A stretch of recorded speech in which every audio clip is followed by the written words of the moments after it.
What's up, brothers? Welcome to a new video that's going to completely change the way you understand connection, interaction, and of course, seduction. Today, we're diving headfirst into a topic that most people are too afraid to explore deeply, but that every single one of us deep down wants to master. We're talking about the psychological mind games that take attraction to a whole different level. I'm not talking about cheap tricks or weak manipulations. This is about decoding the psychology behind seduction.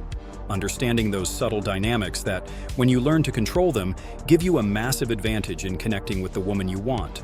So, if you want to play in the big leagues, stick around until the end, because I'm about to reveal the 6 psychological mind games of seduction that you need to know. Not should, need. Picture this. You're at a bar, at a party, or maybe on a date. The conversation is flowing, there's chemistry, you're vibing, but something's off. It's not clicking the way you hoped. The spark just won't ignite the way it should. Why does this happen? Because seduction isn't just about what you say, how you dress, or how smooth your body language is. It's a mental game.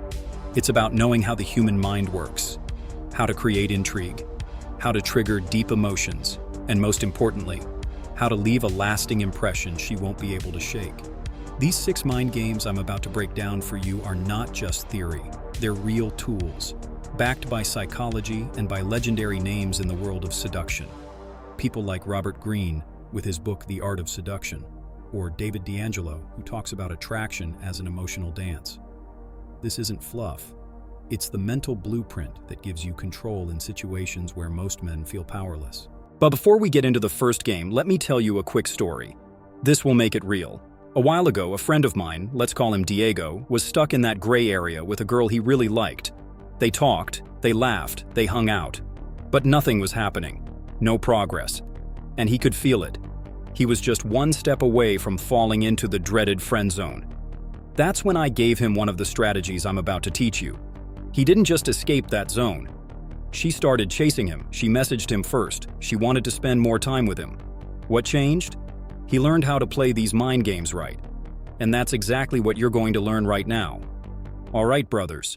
Now that we've set the tone, let's get into it. I'm going to walk you through the first 2 psychological games of seduction. These will give you the edge you've been missing. Get ready, because this isn't just theory. These are weapons you can start using today to turn the game in your favor. We'll go step by step with real-world examples and practical insight, so you don't just understand it. You feel it working. The first psychological game is rooted in a concept Robert Greene talks about in The Art of Seduction, the creation of mystery. But don't get it twisted. I'm not telling you to put on a cape and start acting like a magician at a cocktail party. This is about managing how much information you give about yourself. Most men mess this up by oversharing everything in the first 10 minutes. Their job, their hobbies, their life story. And while being open isn't a bad thing, when you dump your whole identity out too soon, you kill the intrigue. The human brain is wired to obsess over what it can't fully understand. Think about that Netflix series you can't stop watching. Why are you hooked? Because every episode leaves you with a question, a loose thread, something unresolved that keeps you coming back. That's exactly what you need to do in your interactions. You leave room for curiosity. You hint at something without giving it all away. You share just enough to keep her wondering. And here's the magic. When someone's curious about you, they invest mentally and emotionally. They start filling in the blanks with their own imagination. And that's where desire grows. Not in what's clear, but in what's unclear. Not in certainty, but in tension. Let's say you're on a date, chatting with someone. Now, instead of dumping your entire life story about your job as an engineer, try saying something like, "Let's just say I spend my days solving problems that would make most people pull their hair out, but I won't bore you with that. Tell me, what's the craziest thing you've ever done for work?" You see what happened there? You dropped just enough detail to spark her curiosity without giving her the full picture. She doesn't feel like she already knows everything about you, and that mystery starts pulling her in. Suddenly, she's asking more, leaning in, investing in the conversation. That's the power of mystery. David D'Angelo, another heavyweight in the world of seduction, calls this holding the frame. It's not about lying. It's about being selective with what you share. Let her imagination do some of the heavy lifting. Trust me, when someone's attracted, their mind will paint a much more exciting image than anything you could explain outright. Now here's a practical trick to master this game.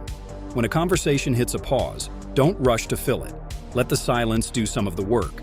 For example, if she asks you something personal, just smile, lock eyes, and say, "That's a good question. But first tell me, what makes you so curious?" That move not only keeps the mystery alive, it flips the script. Now she's the one who has to open up.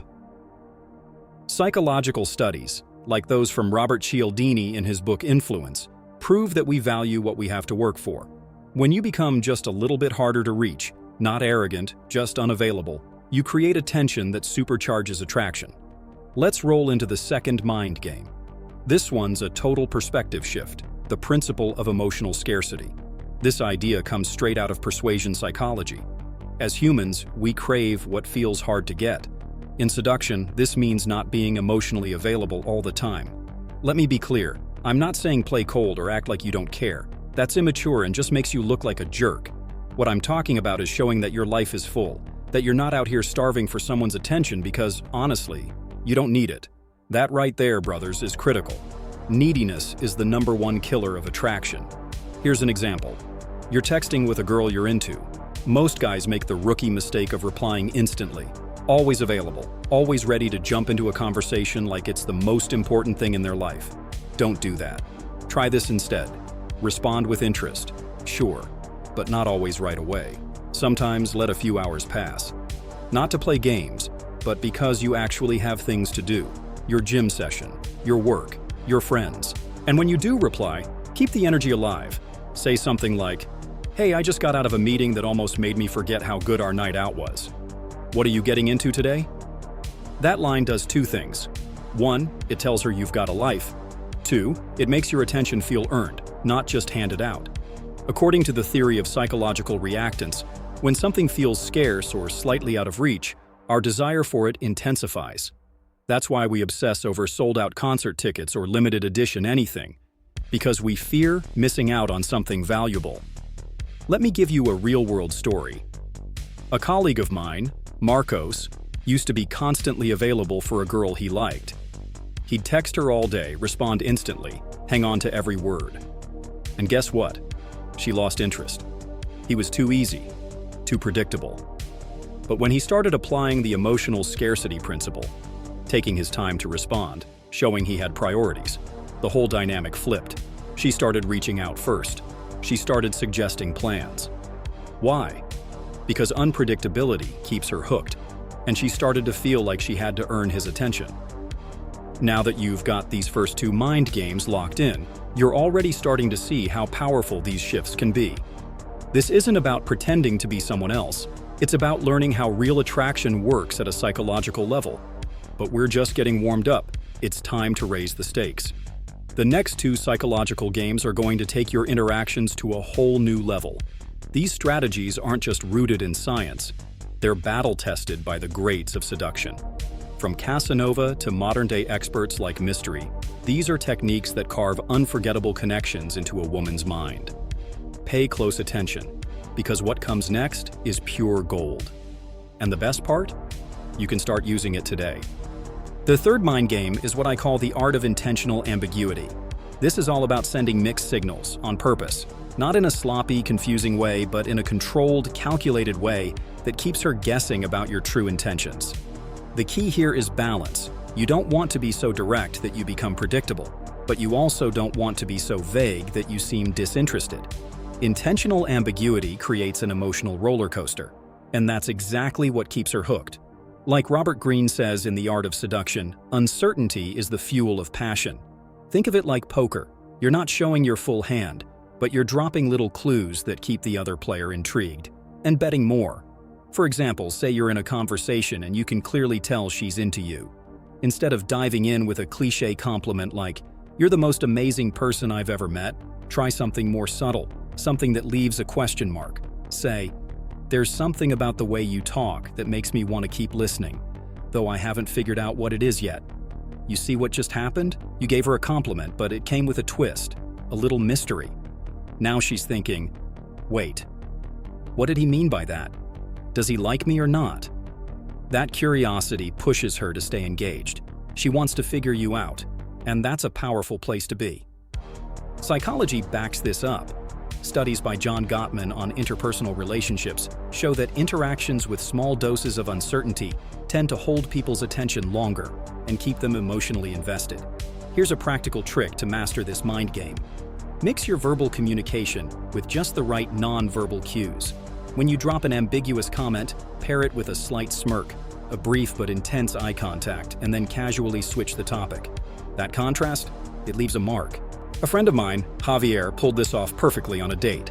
He said, "You've got an energy I don't come across often, but don't get too confident. I'm still not fully convinced." Then he smiled and changed the topic to something playful. The rest of the night, she was trying to win him over.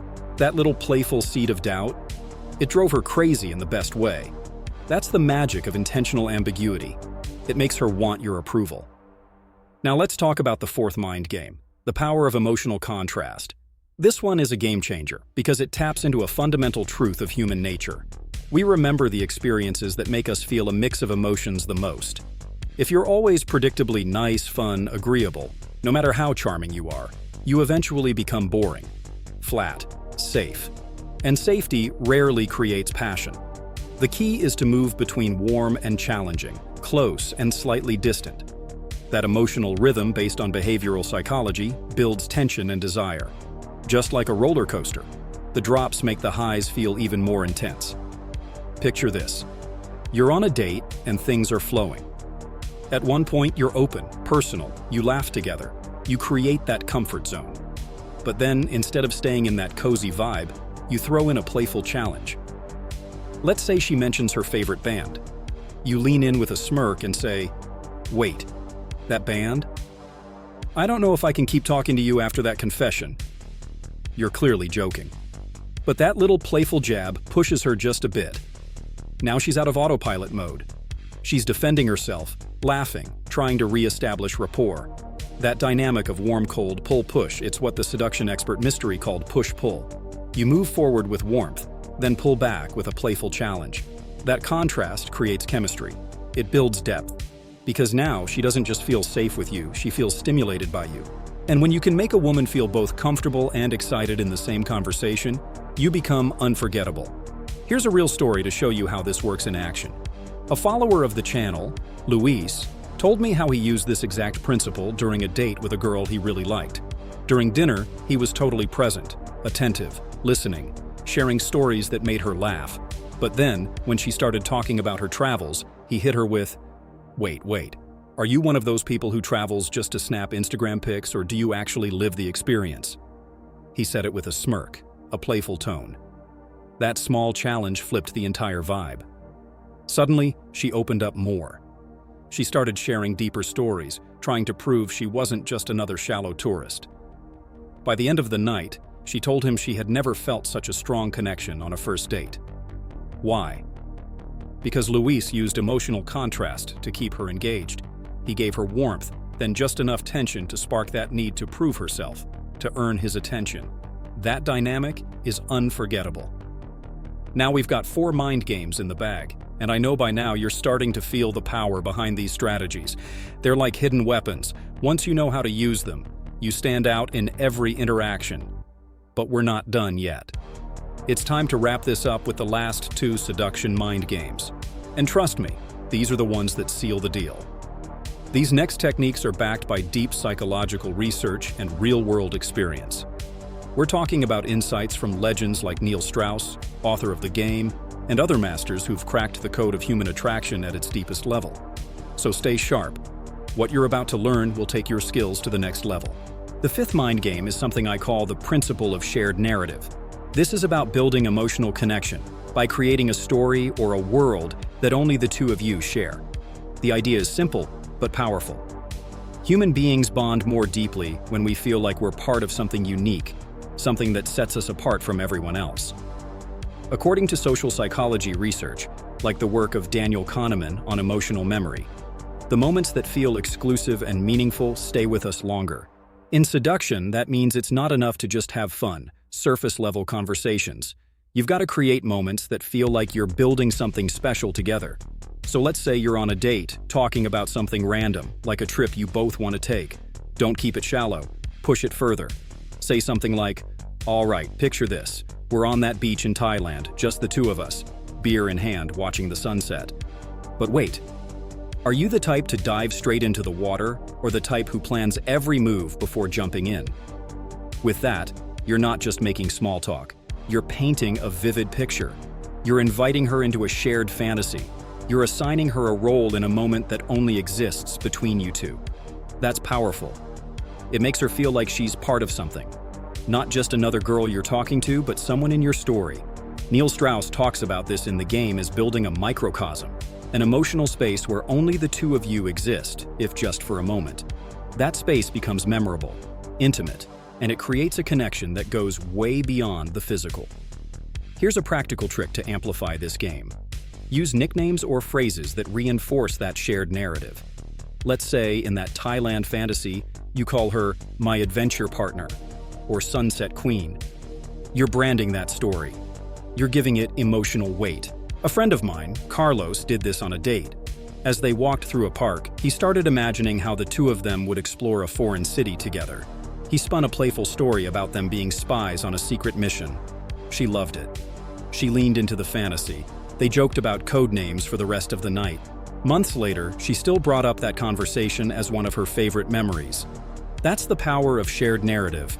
It's not just about charm. It's about building a bond that feels exclusive, something that sticks in her mind long after the night is over. The sixth and final mind game is what I call the art of selective validation. This is an advanced move because it's not about constantly showering her with compliments. It's about recognizing her qualities in a way that feels real and rare. Most guys fall into the trap of throwing out generic praise like, "You're really beautiful," or "You've got a great smile." And sure, those compliments aren't bad, but they're so overused they've lost their edge. Selective validation, on the other hand, is all about noticing something personal, something specific, something that shows you're actually paying attention. That kind of compliment doesn't just make you seem more genuine. It triggers what psychologists call the exclusivity effect. People feel more valued when someone acknowledges something unique about them. Here's the difference. Instead of saying "you're so funny," say something like, "I love how you can turn a random story into something that sounds like an adventure film." That's a rare gift. That compliment hits deeper. It shows that you're seeing her, not just her looks, but how her mind works, how she expresses herself. According to Robert Cialdini in his book Influence, people respond more powerfully to praise that reinforces their identity. And the more personalized that praise is, the more magnetic it becomes. But here's the trick. Don't overdo it. Selective validation only works if it feels spontaneous and rare. If you compliment her constantly, it loses its punch, and you come off like you're just trying too hard to impress. Let me give you a real-life example. A follower of the channel, Andres, told me about this moment he had at a party. Everyone was complimenting this girl on how beautiful she looked. He didn't jump on the bandwagon. Instead, he waited until she made a clever joke in the middle of a conversation and said, "Okay, that was brilliant. Not many people can drop a line like that and have the whole group laughing without even trying." She blushed. And then? She kept looking for him the rest of the night. Why? Because he made her feel seen, not just admired. He highlighted something about her that no one else noticed, and that made his words unforgettable. If you want to apply this, here's how. Watch how she tells stories. Notice her timing, her reactions, the way she handles tension. Then drop a short, specific line that validates something beneath the surface. You'll instantly shift the dynamic because you're connecting at a level most men never even attempt to reach. And there you have it, brothers, the 6 psychological mind games of seduction that can completely transform the way you connect with women. Each of these techniques is designed to stir emotion, spark curiosity, and build deeper connection. But it all comes down to how you use them. Be real, be intentional, and above all, enjoy the process. If you want more insights like this, or if you want me to dive deeper into any of these, drop a comment and let's keep the conversation going. I'll catch you in the next video. Stay sharp.